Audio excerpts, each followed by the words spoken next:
గదిలోకి రాకుండా మీ నాన్న పక్కనే సెటిల్ అయిపోయారా? రండి. అర్ధరాత్రి ముగ్గేంటి? మన గదిలోకి వెళ్తాం, తొందరగా రండి.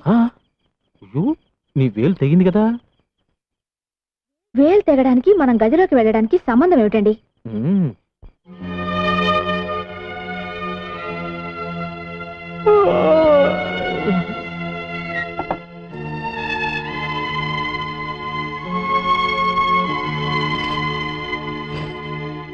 ఈ జన్మకు నీకు పెళ్లి కాదు. ఇదిగో శాస్త్రి, దేని మీద నీ ఐరోళ్ళకే గానీ నా మ్యారేజ్ లైన్ మీద మాత్రం వేయకో. అసలు నాకు పెళ్లి ఎందుకు కాదు? నీ పెళ్ళానికి పెళ్లి అయిపోయింది కనుక.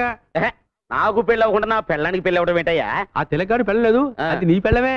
ఎవరికా వాడు పెళ్లి చేసుకున్నాక నాకు పెళ్ళం ఏంటే? ఇదిగో ఇది గారి వాడు విన్నాడంటే నిన్ను నన్ను చెప్పించుకొడతాడు. పుట్టించుకొట్టు. ఇదిగో పెళ్లి అనేది 7 జన్మల బంధం.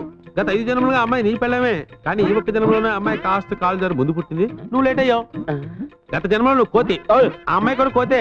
మీ ఇద్దరు కలిసి తిరుపతి కొండ మీద కాపురం కూడా చూసుకునేవారు. అంతకుముందు జన్మలో నువ్వు కుక్క, ఆ అమ్మాయి ఆడకుక్క. అంతకుముందు జన్మలో నువ్వు దున్నపోతూ, ఆ అమ్మాయి గేదె. ఇవన్నీ నిజమని రుజువేంటి పంతులు? వస్తానుండు. అమ్మా 4 పువ్వులు ఏమ్మా, ఫ్రీగా పెళ్లి చేసి పెడతాను. ఈ వయసులోనా? ఈ పువ్వును మంత్రం చేస్తాను, నేను చెప్పిన ఇంటి ముందు పెట్టు. ఆ ఇంటి ఆవిడ పువ్వు తీసుకుని కళ్ళకు అద్దుకుని కళ్ళలో పెట్టుకుందనుకో, అది నీ పెళ్ళం. లేకపోతే కాదు. కషా విషా విశ్వం విశ్వ బ్రహ్మానందం చెవులో పువ్వా. తీసుకో.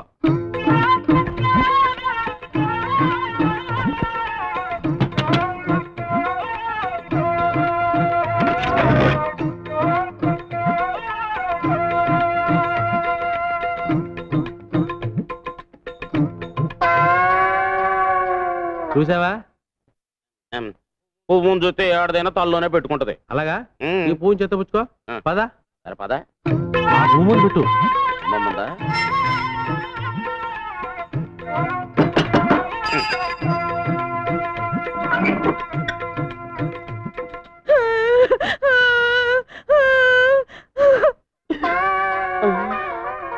అవునయ్యో, నువ్వు చెప్పినట్టు నిజమే జరిగింది. అది విధవరాలని నాకు ముందే తెలుసు. అర్థమైంది కదా? ఈ జన్మలో నేను అమ్మాయిని జాగ్రత్తగా చూసుకుంటే వచ్చే జన్మలో అమ్మాయి నీ పిల్లమై పుడుతుంది. నాన్నా, నాన్నెక్కడా? పొద్దున్నే పొలం వెళ్ళారు. నాకు చెప్పకుండా వెళ్ళిపోయాడేంటి? ఏంటి, నేను ఎక్కడ కూర్చున్నా నీతో చెప్పి రావాలా? ఏమిటి నాన్న అలా మాట్లాడుతున్నావు? నిన్నటిదాకా నన్ను వదిలి ఎప్పుడైనా పొలానికి వచ్చావా?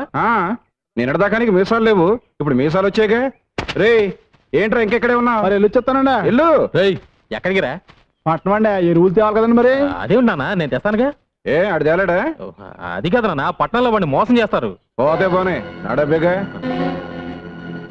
ఇంటి పని మానేసి ఇక్కడేం చేస్తున్నావురా? కనపట్టంలా కోతకో ఇస్తున్నా, ప్రమోషన్ వచ్చిందిగా, సూపర్వైజర్ అయ్యాను. అయ్యగారు వస్తున్నారు చూడు. ఏం నాన్న ఇది? 4 చేసే పనికి 40 మంది కూలీలే.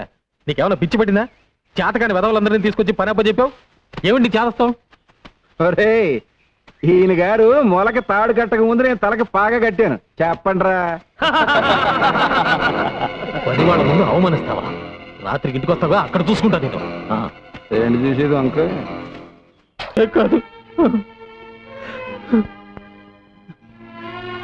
విన్నావా ఏమన్నాడు? వాడు సుఖంగా ఉండాలని ఉందా లేదా?